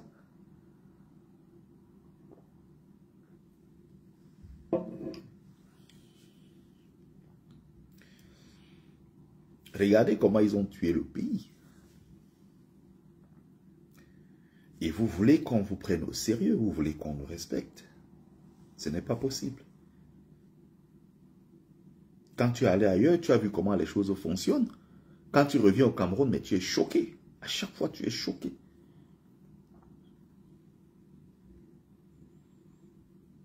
Tu es choqué à chaque fois. Quand tu vois aujourd'hui au Cameroun, ce qu'on célèbre, mais tu te poses des questions. Regardez l'exemple seulement sur les réseaux sociaux. Vous avez des gens qui ont des comptes, au bout de quelques jours, ils ont 1 million d'abonnés. Qu'est-ce qu'ils font à longueur de journée sur leur page? Congossa, du verbiage, tout et n'importe quoi, des scandales, de ceci, de cela. C'est ce qui attire beaucoup plus de monde. Vous avez même des enseignants aujourd'hui, des enseignants dans des écoles, vous les regardez. Il y a une façon quand même de se soigner, de se tenir. Il y a quand même une façon même de s'exprimer. Quand on est enseignant, un enseignant est un modèle. Enseigner, c'est transmettre. C'est transmettre des valeurs, c'est transmettre le savoir, c'est transmettre beaucoup de choses. On a quand même eu la chance à l'époque d'avoir des enseignants qui étaient des enseignants modèles, qui dans leur propre vie étaient des gens rangés, des gens qui se battaient, qui étaient sérieux, qui étaient réguliers à l'école, qui étaient des gens assidus, des gens sérieux, des pères de famille, des gens. Mais quand je vois aujourd'hui, quand je regarde des gens, des enseignants, même dans les universités, je me dis, mais ceux-ci, même, ils sortent d'où? Vous avez des mecs qui créent une page TikTok ou Facebook, je ne sais pas, sur les réseaux sociaux. Et du jour au lendemain, il devient influenceur. Il est maire, il a 1 million d'abonnés. Vous savez avec quoi il attire les gens? Chacun dit que non, c'est le maire là. Il faut que vraiment c'est lui qui soit à mon mariage. Il est trop fort. Il anime. Un maire est devenu un danseur en fait. Et là, ça intéresse les gens. Tu viens, tu te maries et tout. Le maire, on est censé regarder. Tu as eu quel budget au début de l'année? Tu étais censé réaliser tel projet. Où en es-tu avec ce projet d'eau, je ne sais pas, d'électricité, projet de route, projet de, je ne sais pas, il y a d'autres infrastructures, peut-être, je ne sais pas, lutte contre le chômage, lutte contre l'insécurité, lutte contre ceci et cela. Mais vous avez des populations tellement déréglées, des dégénérés, des malades, qui ne vont jamais demander à ce maire quel est votre bilan. Non, non, non, non, le maire les intéresse parce que il met son truc de vert, rouge, jaune là, Et il sort des conneries, comme il a dit que le conseil que je vous donne aux mariés, ne vous plaignez jamais du deuxième bureau. Parce que le deuxième bureau qui est dehors, elle aussi a un autre deuxième bureau. Donc vous partez là-bas, vous arrivez, vous trouvez quelqu'un. Ne vous plaignez pas. Et les gens rigolent dans la salle. Les gens sont tellement émotifs. On ne connaît plus le sens des valeurs. On ne comprend même plus comment fonctionne le monde. On ne sait plus quels sont nos propres repères. Le mec te fait rire parce que le jour du mariage, il danse trop. Il y a un mec qui est devenu très célèbre à Yaoundé parce qu'il danse. Au point où quand les autres mères ne dansent pas, on dit qu'il dit donc le maire là, il dort, dit donc il est timide, dit donc il dort. Qui vous a dit qu'un maire est là pour danser? Oh, c'est pas possible. Quand je regarde ça, je dis oh, le Cameroun. C'est dans le pays là qu'on dit comment il veut vivre. Partez avec ça. Allez loin avec vos bêtises. Ils ne sont jamais sérieux dans ce qu'ils font. Ces dirigeants-là sont à l'image de qui nous sommes, le peuple que nous sommes. On ne pose pas des questions sérieuses aux gens. Tu gères l'argent public, ce n'est pas ton argent, c'est l'argent public. Tu dois rendre compte aux populations. Quand on te dit tu as 5 ans, on peut même déjà faire un bilan à mi-mandat. On demande, bon, qu'est-ce que tu as fait? Voici des budgets, voici. Tu étais censé faire ceci, cela. Est-ce que tu as réalisé cela? Non. On doit te juger sur ton bilan et non sur, je ne sais pas, la qualité de tes pas de danse ou ta capacité à faire les gens rire dans une salle le jour d'un mariage. Mais vous avez des totos. Pour eux, c'est normal. Le mec là, il est très fort, il danse bien, il connaît mettre l'ambiance. Voilà. Voilà comment ça fonctionne le Cameroun. Vous avez quelqu'un qui est, ils appellent ça comment? Délégué général à la Sûreté nationale. Ça fait, je ne sais pas, plus de 30 ans. Il a aussi 91 ans, je ne sais plus quoi, Martin Barganguele. On a fait de la chose publique une affaire du village. Et les Camerounais rigolent. Nous sommes complices de notre souffrance. Oh, Kirimande, Kirimande, Kirimande, Antara, Aya, Kirimande, Ata. Martin Barganguele, le père de la police, aïe, oh, les gens dansent. Dans l'armée, dans la police, la gendarmerie, tout le monde danse. Et tout le monde danse. Et parmi tous ces gens qui dansent, il y a des Écans, il y a des Bamileke, il y a des Nordistes, il y a des Sawa. Tu es obligé de danser la danse du village. Donc une affaire nationale est devenue une affaire du village. Martin Barganguele, le père de la police. Et ça amuse les gens dansent, ils rigolent. On en a fait même des chansons.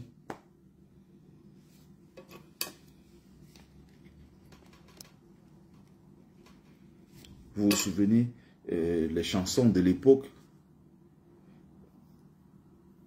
Il y avait une chanson d'ailleurs même à l'époque là. Dans l'armée, je ne sais pas si c'est Zamina Mina. Il y a une autre chanson qui était très connue là, avec des anciens, des Angalewa, des choses comme ça. Où vous avez des gens qui font des interprétations dans les langues locales et qui sont devenus finalement comme un hymne national à l'intérieur de l'armée. Et toujours en langue écan. Les gens ne se posent pas des questions. Hein. Comment une affaire nationale est devenue une affaire du village?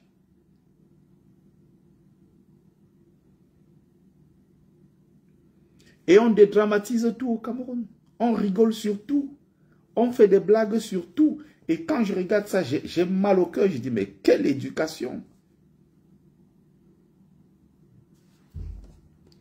Allez, il y a une autre racaille que je dois virer rapidement. Cassava quoi, je ne sais plus quoi là. Allez. Camille Cassava. La racaille ici n'a pas plus de 30 minutes. Je vous ai rappelé que mes directs, non, c'est pas ouvert à la racaille. Vous venez faire vos conneries et je vous vire. Voilà comment ça fonctionne le Cameroun. Regardez récemment. Il y a un gars qu'on appelle Bogda. Même si, d'après des informations qui circulent, un certain nombre de faits qui lui étaient reprochés, étaient un pur montage. Mais là n'est pas la question. Quand vous voyez les affaires de viol, qu'on prend une femme même de force, on monte sur elle. Les gens dédramatisent, les gens rigolent avec des sujets comme ça, des sujets aussi sensibles.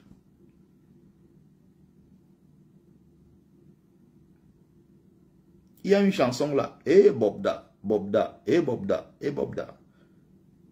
Francis Ngannou qui tape les gens pour vivre. Mais il y a un gars qui viole les femmes pour vivre. Eh Bobda, eh Bobda, eh Bobda. Les gens ont mixé ça dans les boîtes de nuit. Les gens dansent ça partout. Et tu vois les filles, quand on est en train de parler du viol, elles dansent, elles saoulent. Comment dans un pays sérieux, les choses comme ça, comment ça peut faire rire les gens? Il y a une chose que je déteste sur les réseaux sociaux, mais alors j'ai horreur de ça sur les réseaux sociaux.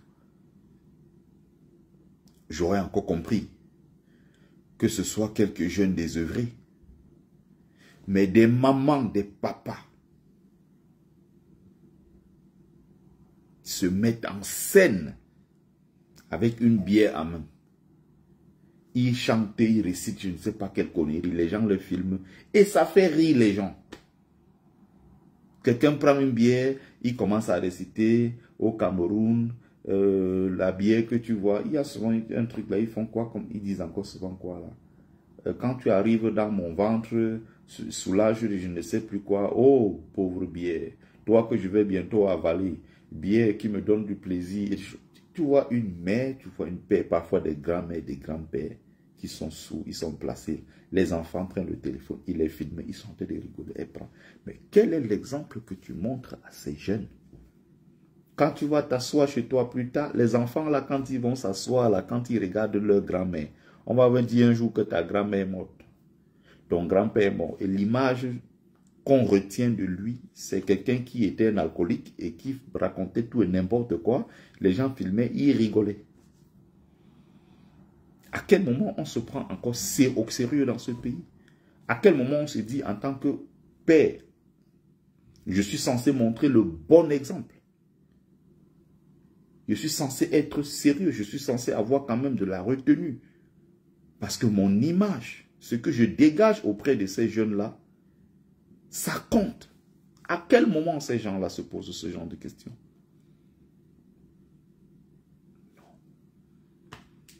Voilà le Cameroun. On paye des jeunes pour détruire d'autres jeunes. Pendant ce temps, les vieillards se maintiennent. Vous avez des jeunes là qui sont en train de faire la bagarre en ce moment en disant que Biya doit continuer. Plutôt que de voir quelqu'un d'autre là-bas, non, Biya Beta, il reste.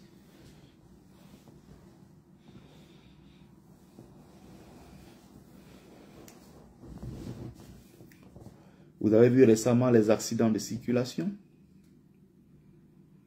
Il y avait un accident récemment encore quelque part vers Melon, quelque part là-bas. Avec le bus de Papangassi. Les gens... Non, ce pays, c'est terrible. C'est terrible. Vous avez des jeunes qui font des vidéos sur le Kyo. Il y a même une chanson là, le Kyo, quoi. On tape les têtes comme ça là. Je regarde ça, je dis, mais waouh, Cameroun. Vous avez des jeunes égarés dans les quartiers, des jeunes perdus partout. L'insécurité est partout. Tu as l'argent, tu deviens une cible. Un homme à abattre tous les jours. Tu as même un joli téléphone, tu dois même te cacher à un certain moment quand tu marches. Tu as même une belle voiture, tu risques ta vie tous les jours parce que tu as une belle voiture. Tu ne peux plus aller n'importe où, n'importe comment. Non. À n'importe quelle heure.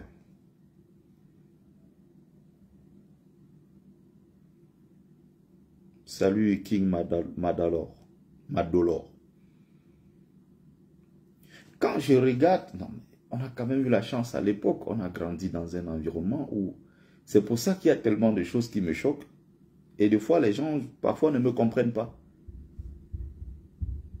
Même avec mes camarades activistes, souvent, les gens disent que non, je suis opposant ou ce que je suis toujours contre, c'est qu'il y a des choses pour moi qui ne sonnent pas normales. Il y a des choses, je me dis, mais ça ne doit pas arriver, ça. Ce n'est pas possible, ce genre de choses. Mais les gens normalisent cela, les gens banalisent. C'est là que tu finis par comprendre qu'en fait, c'est une mentalité qui est tellement... Nous, on a grandi à une époque où le grand frère t'envoyait, mon petit, voilà tel, va m'acheter telle chose. Il crachait au sol. Quand il crache au sol, là, si la salive là se sèche, tu n'es pas encore revenu. Non, on courait. Quand ton grand te dit, va acheter, à l'époque, il y avait encore les cigarettes, là, les trésors, où c'est les jeunes ficlés, quoi, filtrés, quoi, là, les trésors, tout ça, on peut acheter. S'il y a même 25 qui restent, tu remets au grand frère, tu attends. Si lui, il veut te choco, il peut te dire que bon, les 25, là, achète un bonbon avec. Tu as les petits, maintenant, tu lui donnes quelque chose, il part avec. C'est-à-dire que ce n'est même plus qu'il revient te dire que tu lui donnes que mon petit achète. Il part avec. Il s'assoit quelque part là-bas, soit il joue son fafap, son jambo, je ne sais quoi, il fume son truc, il se fout de ta gueule. J'ai dit, mais oh. C'est pour ça, moi, il y a des choses que je ne peux pas mélanger avec les gens. Même si je suis là, on essaie de faire semblant. Il y a des moments où j'ai envie de me retirer de la racaille pour me retrouver dans mon milieu. Je peux pas, il y a des choses que je ne peux pas supporter. C'est pas possible. C'est juste pas possible. C'est un truc que je suis très dur, mais non, je préfère préserver un certain nombre de choses. Pour moi, c'est pas possible. Ce genre d'éducation. Moi, quand je suis arrivé au Cameroun, quand on m'avait agressé, on est entré chez nous, on a cambriolé, porté des trucs, des téléphones, télévision, les trucs qui sont partis avec. J'ai dit le premier jour. Hein. Ma mère, son anniversaire, c'était le 2 avril. Ça, je ne vais jamais l'oublier. J'arrive dans mon village le 1er avril, après 7 ans d'absence, où je fais le beaux-arts jusqu'à ce que je revienne. 2 avril, je m'apprête à lui faire un anniversaire surprise. Ce jour-là, je suis cambriolé. 5 heures, 4 heures comme ça, les gens entrent à la maison, ils portent tout, ils partent avec. Mais, moi j'avais des amis qui venaient, des gens qui disent que non, le petit s'y connaît là où le bandit là se cache. On soupçonne que c'était tel là, non. Grand, si tu lui donnes les dos, nous on paye la moto, nous on va aller le prendre. Je suis curieux de savoir qui m'a fait ça. J'ai fait 7 ans dehors. Tout ce que j'ai couru comme risque. Je ne me suis jamais fait agresser. Je reviens dans mon propre village, où je suis né, où j'ai grandi. On vient m'agresser, on vient me cambrioler. Je l'ai très mal pris. J'ai dit, mais attends. Dehors encore, j'aurais compris. Pas sur mon propre territoire, chez moi. Où je suis né, où j'ai grandi. Et il y avait des amis qui disaient comme ça que, grand, combi, je connais là où je vais le prendre dans les minutes qui suivent la mort. Le petit là, non, il va sortir tout le cap pour qu'il a chop là, tout l'enjoy là, non, oui. Il donne l'argent, il traverse, il va dans le prochain bar qui est en face là-bas, il est assis, il boit ses bières et tout. Il est avec ses amis là, il joue un jambo et tout. Waf. Si Kadina ou dit dans Boudman. Aaron Chopi, non, mof nan Boudman, Aaron Chopi, il bi où? J'entends des choses comme ça. Quand vous fonctionnez avec des gens qui ont de ces mentalités, tu te dis quand même que c'est grave. Hein? Il n'y avait pas deux choses qui me dérangeaient pendant ce petit temps, ce laps de temps-là au Cameroun. La mentalité. La mentalité. Je n'arrivais plus. Déjà que quand j'étais sur place au Cameroun, j'étais quelqu'un de très très dur. Très très sévère. Je ne tolère pas les conneries. Imaginez encore avec le système européen où j'ai vécu, dans lequel je vis encore, où il y a un certain nombre de choses. Non. Pour moi, ça devenait encore plus difficile à vivre. J'arrive quelque part, tu vois une serveuse, même la limite qui te fait pitié, tu te dis, bon, peut-être à la fin, tu vas lui donner un petit truc pour l'encourager. Elle sait déjà quelqu'un, le visage est attaché, elle te parle n'importe comment. Je dis, ma chérie, tu es venue travailler, pourquoi tu n'es pas souriante? Qu'est-ce qui ne va pas?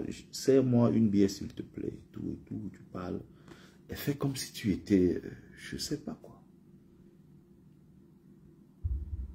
Et après, j'ai un ami qui arrive. Oh, le Parisien, tu es au Cameroun, mais c'est comment et tout. La même fille qui était irrespectueuse, elle change. Elle veut venir maintenant me demander, ah, vous voulez quelque chose? Voici le truc. Voici. Je dis, mais pourquoi tu as besoin de faire ça en fait? Donc comme moi je parle comme tout le monde parle, je n'ai pas le whiteisage du Parisien comme les gens arrivent et font et tous ces trucs. Moi, comme je ne suis pas venu avec une grosse voiture, ou je ne suis pas venu, je t'ai dit que je venais de quelque part, tu es payé pour faire un travail. Donc, les gens misent leur argent, ils louent des bâtiments, je ne sais pas, ils créent un snack, ils créent tout ça, il y a des impôts, il y a des taxes, il y a plein de trucs derrière qu'ils payent, il y a le loyer, il y a ceci, il y a cela. C'est dans le bénéfice là qu'il va dégager quelque chose pour payer ton salaire. Et toi, dans ton salaire, tu dois faire aussi vivre ta famille. Tu t'amuses avec ton travail.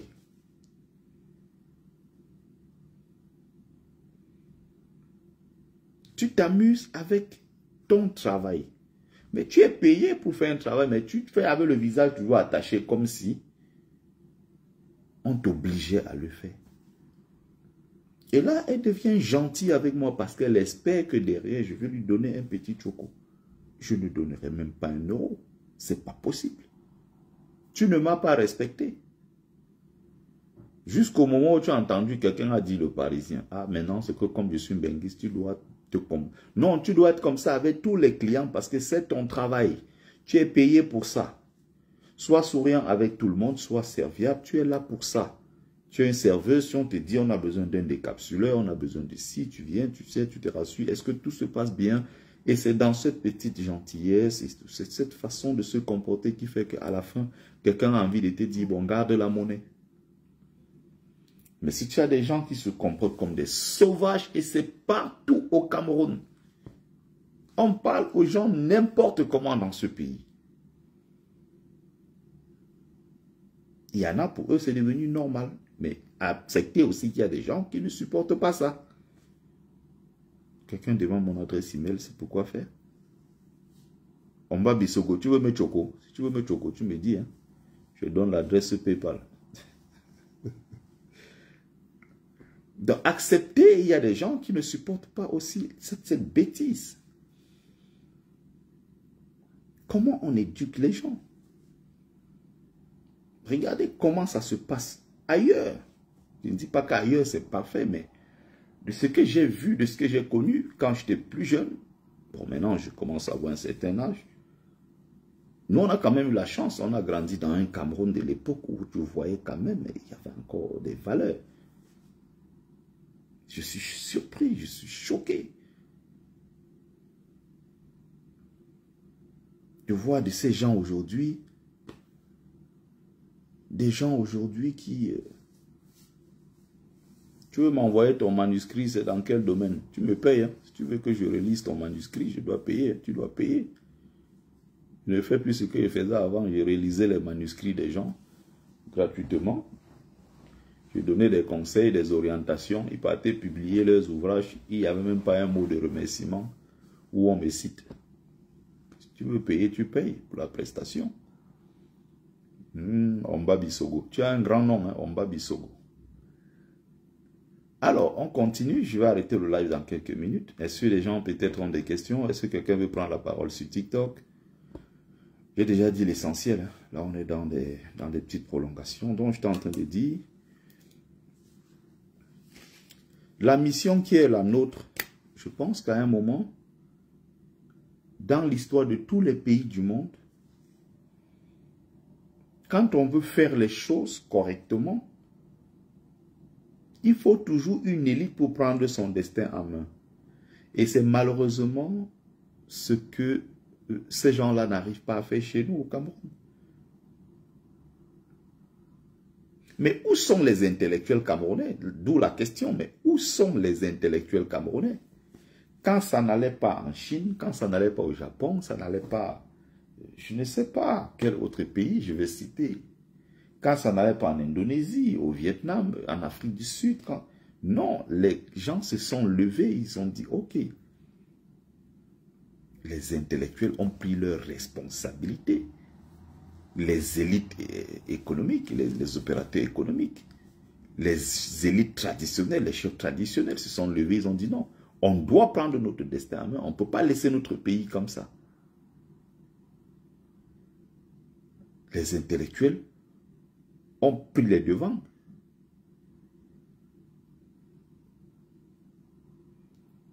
Mais au Cameroun, là, il y a un pays comme ça en train de sombrer. Il n'y a personne pour sauver l'autre. Quand je regarde ça tous les jours, je suis... Oh, non, c'est d'une extrême violence. Hein. Et que quand vous regardez, et tous les élites de chez nous, les grands intellectuels, ils connaissent tout. Il y a un autre là, Pougala, il connaît tout. Mais ils matérialisent ça, ou tout ce savoir, tout ce qu'ils connaissent, tout. Le pays est en ruine.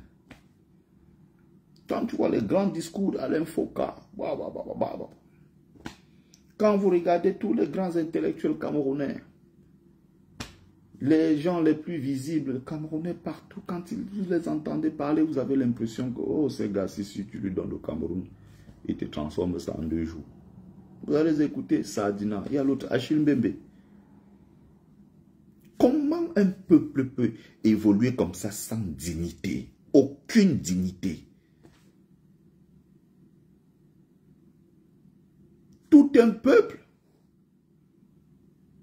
Personne n'a le sursaut d'orgueil, 43 ans, à maintenir le même système qui a appauvri les Camerounais. Personne n'a les couilles.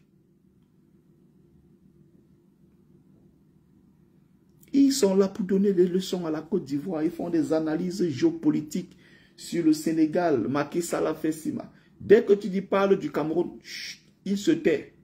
Son cerveau bug. Tout de suite, ça bug.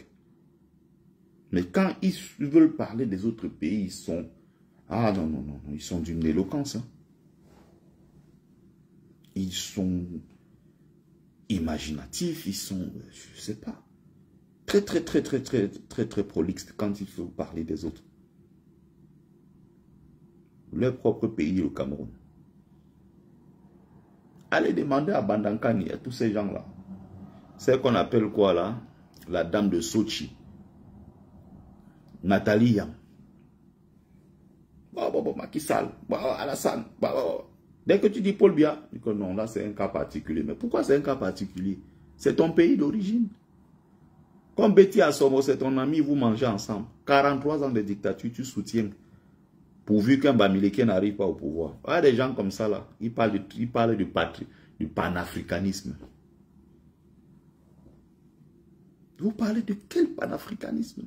Quand vous avez au fond de vous des relents tribalistes, vous n'acceptez pas quelqu'un parce que d'après vous c'est un Bamileke. Et vous êtes là, vous donnez des leçons de panafricanisme aux gens. De quel panafricanisme parlez-vous?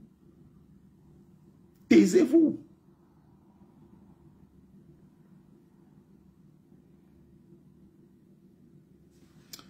Yaskar, dernier avertissement, si tu ne savais pas, peut-être tu es nouveau ici, il faut savoir que ce genre de commentaires, non seulement je supprime, tu es viré, tu ne reviendras plus jamais ici. Tu iras dans vos TikTok de merde là, où les gens parlent n'importe comment aux gens qu'on ne connaît pas. Tu viens sur ma page, tu me respectes. Ma page n'est pas une porte ouverte à tout et n'importe quoi. Il n'y a pas de ramassis ici. Ici, c'est des lives des gens posés, bien éduqués. Tu veux faire ta merde, tu vas ailleurs. Pas ici. Dans un autre commentaire, tu es bloqué. Mais regardez tous ces gens-là. Le professeur Patrice Nganan, il a la solution. Donc, Kamto n'est pas sur le bon chemin. Le professeur Franklin Nyamsi, oui, Kamto n'est pas sur le bon chemin. Vous faites quoi concrètement? Comment on fait pour changer les choses? Comment on change les choses? Bref, c'est décevant. Voilà la fraude électorale qui a commencé dans le Grand Nord.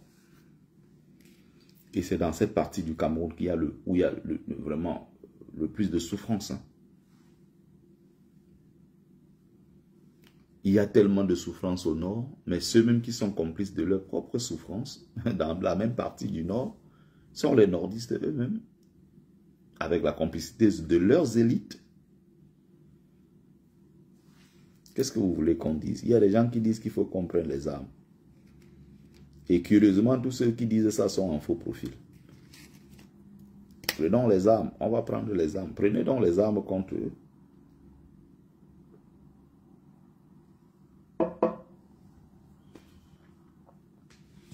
Vous parlez de prendre les armes.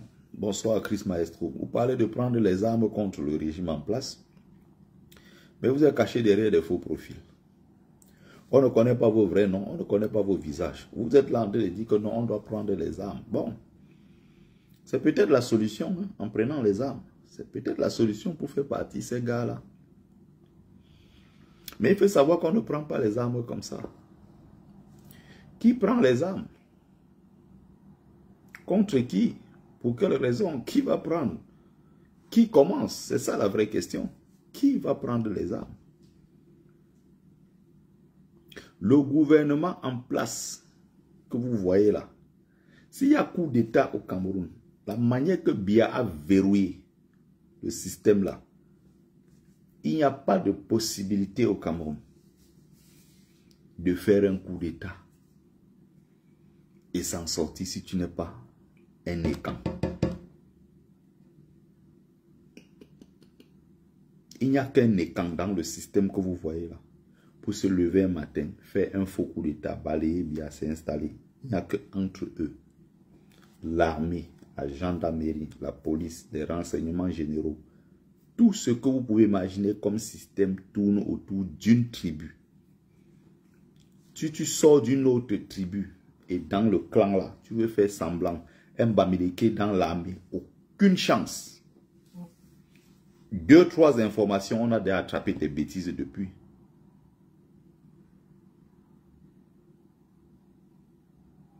Le premier cercle autour, c'est des Juifs. Ils ont même des Marocains dedans. Ils ont les gardes.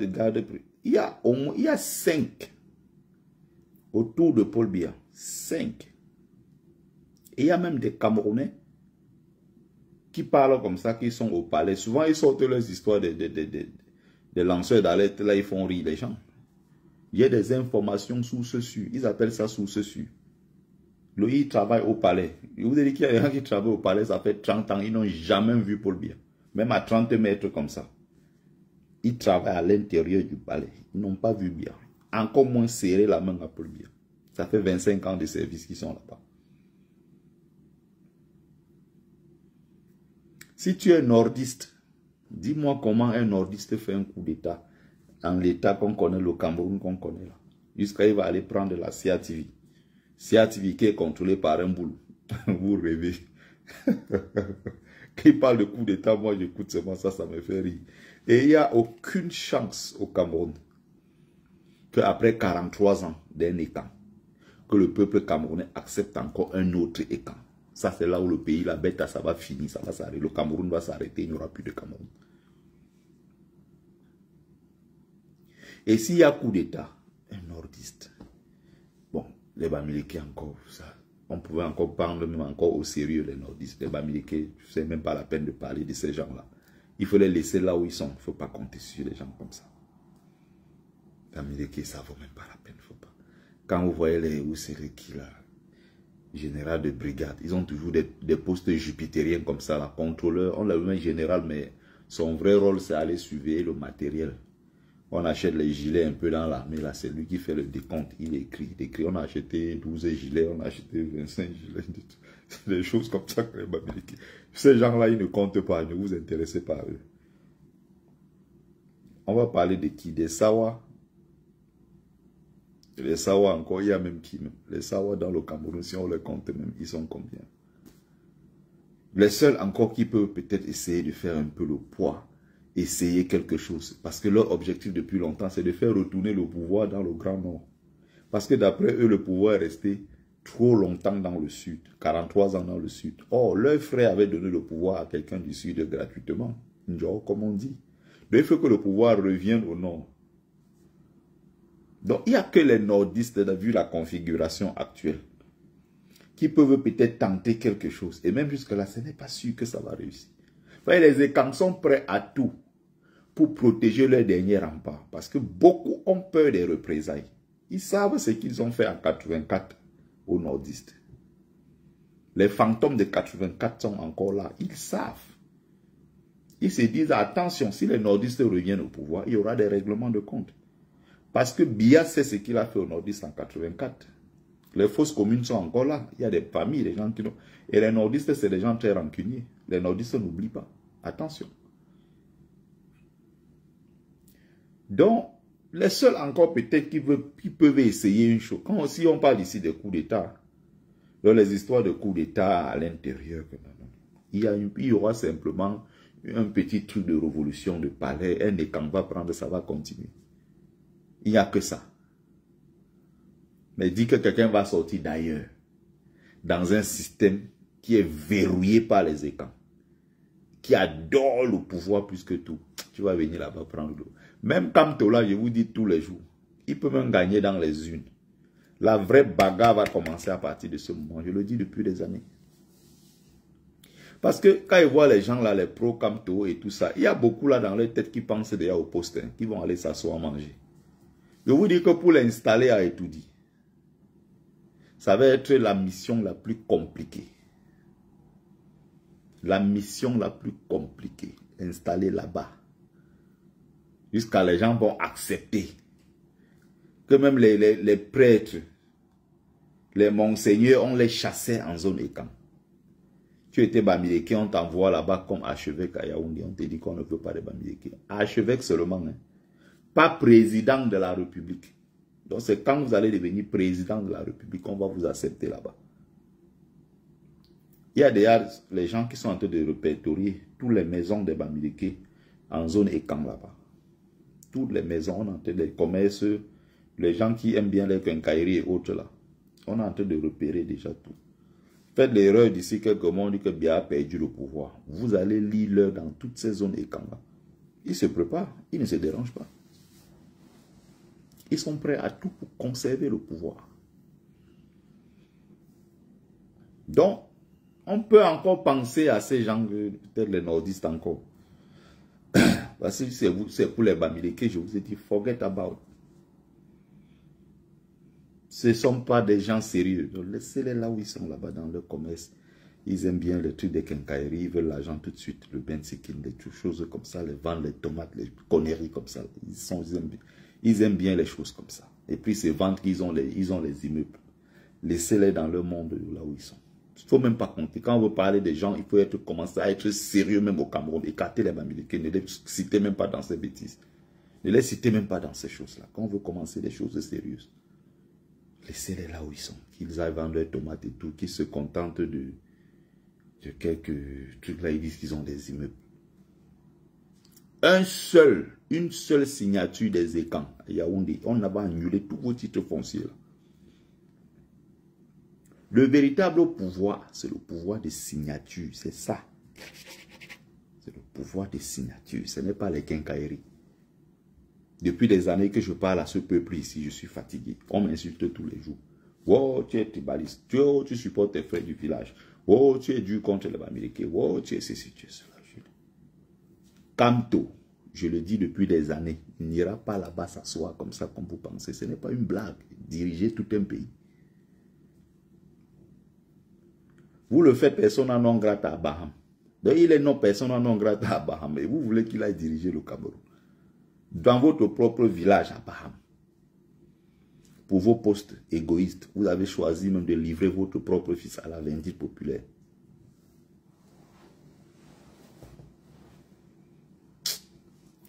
Peuple de blagueurs. Quand je regarde ces choses, je dis seulement que... Bon, coup d'état ou je ne sais pas quoi... On va se battre comme on peut. On va voir ce que ça va donner en tout cas. Bref. J'ai été trop long aujourd'hui. Merci à ceux qui ont pris le temps de regarder le live. Merci à vous. Merci à ceux-là qui ont partagé. C'était votre frère Bertie le Kamit, l'imperturbable négro-thérapeute. défenseur des causes justes qui avancent malgré les vents contraires. En espérant que ça vous a plu. Vie, force, santé à vous, pluie de bénédictions ancestrales. C'était Mumbe Sombungbon, un notable que je suis, descendant de la dignité de ceux qui n'ont jamais trahi. Bonne soirée à tout le monde. Oh, mes amis de TikTok,